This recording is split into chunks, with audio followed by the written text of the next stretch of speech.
Olá, galera do sexto ano do ensino fundamental, aqui é a professora Nayara, da disciplina de Ciências, e nós vamos continuar com o plano de estudos tutorados do nosso PET, volume 6.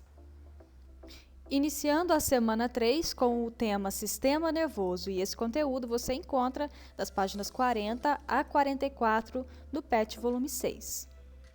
Então vamos falar sobre sistema nervoso. O sistema nervoso representa uma rede de comunicações do organismo que desempenham três ações básicas: o recebimento de um estímulo, a tradução ou interpretação desse estímulo e a emissão de uma resposta adequada para esse estímulo. Então, por exemplo, eu machuco uma parte do meu corpo. O sistema nervoso vai receber essa informação, né? Vai traduzir, vai interpretar aquilo, né? E o organismo vai responder, né, com uma sensação de dor, por exemplo. Então é o recebimento, a tradução, né, a interpretação do que aquilo significa, né, o como que o organismo deve reagir e em seguida a emissão de uma resposta para esse estímulo. Então assim funciona o nosso sistema nervoso. Nessa imagem nós temos uma representação, né, do sistema nervoso e nós podemos ver aqui que ele é dividido em sistema nervoso central, que é constituído aqui pelo encéfalo e pela medula espinhal, e o sistema nervoso periférico, que é formado pelos gânglios e nervos, né? Os nervos são os prolongamentos aqui das células, né, nervosas, e os gânglios são os conjuntos dos corpos celulares, né?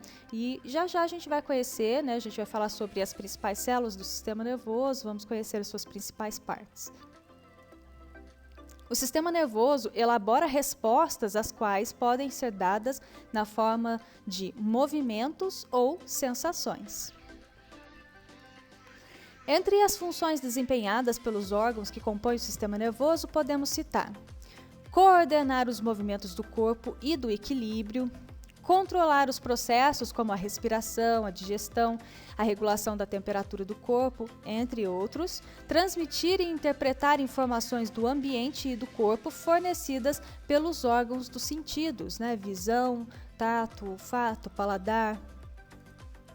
Produzir respostas de acordo com os estímulos do ambiente, com a dilatação e contração da pupila, por exemplo. É composto por um tipo especial de tecido denominado tecido nervoso, o qual possui como tipos celulares os neurônios e as chamadas células da glia. Então, nós vamos conhecer agora as células que compõem o tecido nervoso. Aqui nós já vimos, né, que são os neurônios e as chamadas células da glia. Então, nós vamos entender agora o que são e como são essas células. Vamos falar então primeiramente do neurônio. Os neurônios propagam o impulso nervoso, ou seja, enviam mensagens de e para todas as partes do corpo. Então, os neurônios são as chamadas células nervosas, né? E são elas que enviam e recebem as mensagens, né? Os impulsos nervosos que fazem com que o organismo se comunique, né? Que toda essa recepção, interpretação e reação a estímulos aconteçam o tempo todo. Ele processa as informações recebidas do corpo e do ambiente e produz a resposta mais adequada ao estímulo recebido. Os neurônios apresentam três partes básicas. Então, aqui nessa imagem nós temos um desenho representando um neurônio, né, uma célula nervosa, e vamos conhecer as três partes de um neurônio. Nós temos aqui o corpo celular, né, que é onde está localizado o núcleo e a maioria das organelas, né? Como nós vimos, o núcleo armazena o material genético da célula e as organelas realizam diversas funções. Então, essas estruturas celulares estão localizadas aqui no chamado corpo celular. O neurônio também é formado pelo axônio. O axônio é um prolongamento do corpo celular, é geralmente longo e com ramificações nas extremidades, né? A célula nervosa, ela é uma célula que costuma ser longa, né? Que possui prolongamentos, né? Os axônios, para que ela seja capaz de transmitir, né, todas as informações ali do sistema nervoso para todas as partes do nosso corpo, para todas as extremidades do nosso corpo. Então, são células que têm esses prolongamentos, né, chamados de axônios. E também um neurônio é formado pela bainha de mielina, que é um conjunto de células que envolvem o axônio, né, o prolongamento dessa célula, e tem função de isolante elétrico, porque os impulsos nervosos, na verdade, são impulsos elétricos, né? Essas informações, elas são transmitidas e recebidas através de impulsos elétricos, impulsos nervosos. Então, há necessidade de se isolar essa célula eletricamente, e quem faz esse papel é a bainha de mielina, um conjunto de células que envolve o axônio. E também no neurônio há os dendritos, né, que são prolongamentos curtos e ramificados do corpo celular, como nós podemos ver aqui. Os impulsos nervosos se propagam sempre em um mesmo sentido. As ondas elétricas começam nos dendritos, né, nos dendritos, que são essas ramificações do corpo celular, percorrem o corpo celular e terminam no axônio.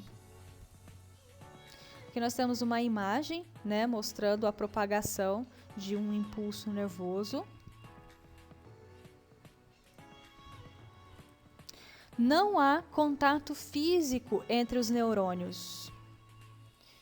A comunicação se faz pelas sinapses, que são espaços muito pequenos entre as terminações do axônio de um neurônio e os dendritos de outro. Então, há comunicação entre os dendritos e axônios, né, de um neurônio para outro, né? Então, eles estão todos interligados, se comunicando, porém não há contato físico entre eles, né? A comunicação, a transmissão desses impulsos elétricos através dessas células, né, que compõem o sistema nervoso, é feito através de substâncias químicas, né, que são liberadas de um neurônio para outro, né? E essas regiões aqui entre as terminações, né, de um neurônio e outro é chamada de sinapse. Então, essas fendas, né, esses espaços, são as sinapses e é onde acontece a comunicação através de substâncias químicas. A transmissão dos impulsos nervosos na sinapse se realiza por meio de substâncias químicas chamadas de neurotransmissores. Então, são os neurotransmissores, né, essas substâncias que são transmitidas de um neurônio para outro, fazendo com que o impulso elétrico, né, o impulso nervoso e a informação continue prosseguindo ali, transitando para realizar sua função. Quando o impulso nervoso chega à extremidade de um axônio, né, que é a porção terminal do neurônio, os neurotransmissores são liberados no espaço sináptico, né, que é esse espaço aqui que existe entre a terminação de um neurônio e o início do outro.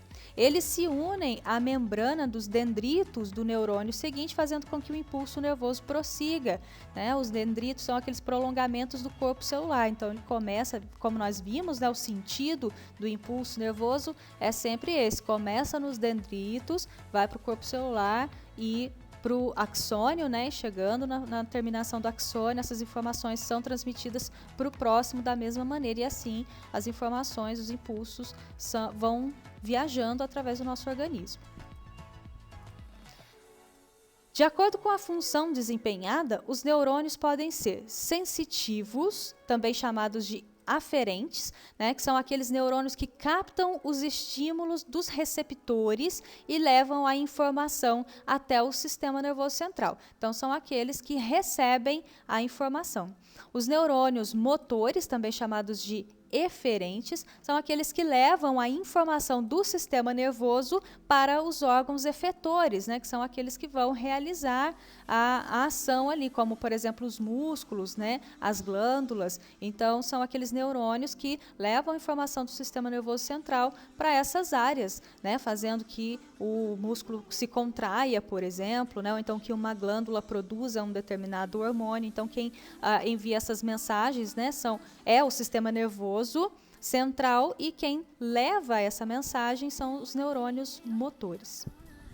Também existem os neurônios de associação. São aqueles que interligam os neurônios sensitivos aos neurônios motores.